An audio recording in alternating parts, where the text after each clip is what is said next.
Right, so last you were watching us, we were in Austin, Texas. Oh, the shit just pulled. Is it right in your head?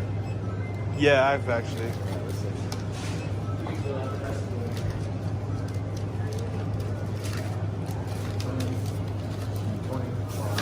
Alright, man, it's gonna be Some beef and cheese. 30. Do I need beef and cheese? America obviously sucks. And then we left Austin, Texas, and that's when Runfold had to go home for Christmas. Runfold is a big, giant, scary guy, but he's obviously a family man. He had to go home and do his Christmas thing. So me and Tristan said, look, we ain't got Runfold, so let's not have too much fun, because we're not going to be able to record any of it. So anyway, we woke up and accidentally bought a Mercedes S63 AMG. It happened. We were walking down the street, trip, oop, shit, car.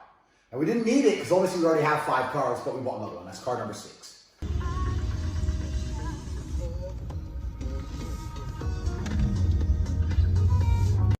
So we're cruising in our S63 and we're talking about how the Mercedes is the kind of car you can take to a business meeting. You can't really, I mean, you could take your Aston to a business meeting with a British businessman. If you were going to see Lord Sugar, you could take your Aston. But you couldn't take your Aston to go see Stefan Strauss in Frankfurt, because the Germans would be unhappy. You could go in a nice Mercedes. So we're talking about how we finally have a car that allows us to see Stefan Strauss, which is obviously a fictional person. And as we're saying this, we're driving past the Porsche carriage, and I said, could you take a nice Porsche to see Stefan Strauss? And he goes, yeah, I think you could. So we went in there and we bought a Porsche.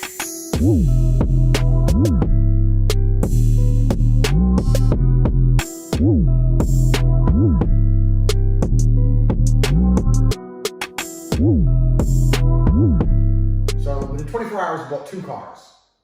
So we're sitting in London, we have 2 cars, and we're trying not to have fun waiting for Runfold. So we decided to go out to the club, because when you don't want to have fun in England, you go clubbing, because it's not fun.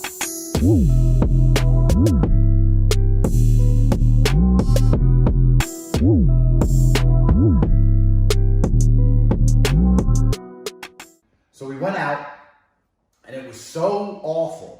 It was so bad. When we left the club at 2:30 a.m., we sat around, sobered up for an hour and a half, got in both our cars, and started driving towards Romania.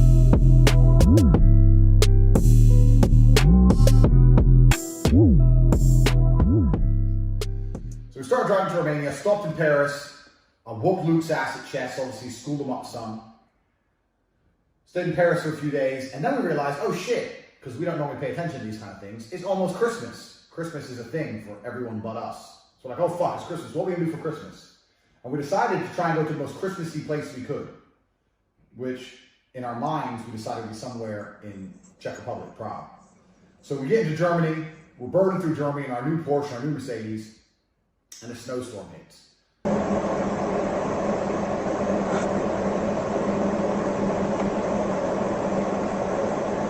So we ended up getting stuck in Hamburg, Germany. We stayed in Hamburg for 2 days during the snow.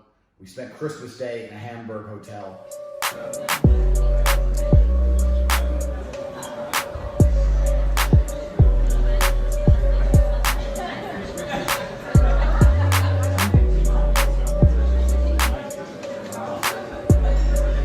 You know what? It wasn't even that bad, except, I don't know, I mean, was it Christmassy? A bit, but I wasn't really in the Christmas spirit.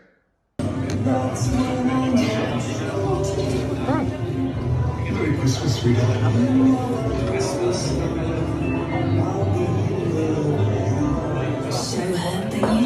know her with the new Pandora Christmas collection. Get us Aikido.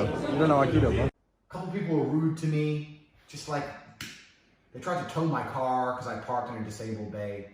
Like, they don't know I'm not disabled. They don't know. Just because I ain't got a sticker, you can fucking remove my car on Christmas over a sticker. Pussy ass. So I didn't really like that. So like, okay, fuck Germany. But we're stuck in the snow, so we're going really, really slowly. It was freezing cold. Freezing cold and like fog. You know that thick fog. You're going 25 miles an hour on the motorway. We have winter tires, but the snow on the motorway is fog. You're going 20 miles an hour. We're getting nowhere. Eventually, we got to Prague 2 days after Christmas. So we're in Prague now. And Prague feels Christmassy.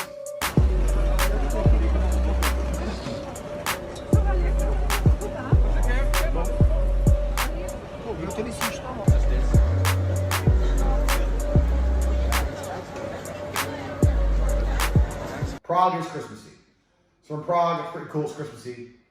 We're speaking to the concierge guy. We're like, what do we do New Year's Eve in Prague? He said, New Year's Eve in Prague is dry. Everything's closed. So now we got to move on again. So we can't just chill. So we're on the road. We're road men. On the road, barely sleeping, just driving. So from Prague, we have some friends in Slovakia, and we decided to go to Slovakia to try and have fun. Now also, I have a beef in Slovakia.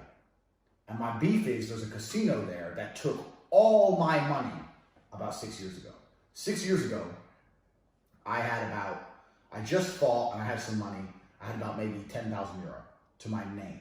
And back then to me, I mean now still it's a lot of money, 10 grand. And when I say all my money, that was all my money. And I'm sitting in England and I'm like, you know what? I don't trust England anymore. Fuck England. I want to leave eventually. I'm going to go to Slovakia and start a Slovak bank account and put my money in there and hide my money abroad. Because I thought it was some kind of fucking G. So I went to Slovakia, got a bank account, put my money in there, everything was good. Then it's a Sunday night, I take some girl, the barmaid from the local club, I went out with her on a Sunday night, we went on a date for dinner, She wouldn't bang, she goes home 11:30. 11:30 Sunday night, what's there to do? Nothing. What's open?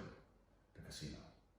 Long story short, I lost all my money that night, bro. When I say all, I mean all, bro. Like, it was the worst luck. Like, it's just like, how could I have lost that badly? I was spinning, and it was kind of going up and down, and then I lost a bunch.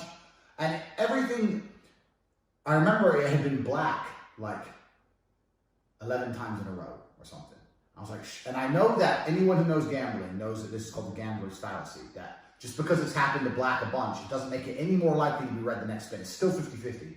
But when you've seen black 11 times, you're like, surely it's going to be red. So I'd already lost like 4 grand by then. I thought, fuck it, I'll get another 3 grand out, put 3 grand on red, black. I just got fucking wiped out. The worst thing about this story is there was a point, I'm sitting there with my friend Miro, who's a fucking serious gambling addict, but a G. And he goes, it's going to be 29, Tate. Fucking fuck this casino, number 29. We put everything on fucking 29. This is my last money, yeah? We put it all on 29, and 29 hit. Bruv, I went from, I was 800 short of my 10 grand. I was down to $1 grand, 29 hit, I'm back at 9,200. And instead of just accepting the 800 loss, should have just going, you know what? I lost 800. It's fine. I'm over it. No. I'm like, nah, I'll get the last bit back. Wiped out, bro. And when I lost that money, I had to borrow money for a flight home. I couldn't pay rent. I couldn't eat. That was all my money. It hurt me to my core. Now, there's a lot of casinos I've been in. You go in and out, you don't really know. But with this casino, I know for a fact, I've been there once and I lost 10 grand. They owe me 10 grand. So for New Year's, I decided to go back to this town and get my fucking money back.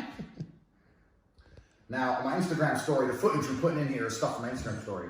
Long story short, I got 7 grand of my money back, which is a pretty good fucking turnout. They got pissed off they saw me.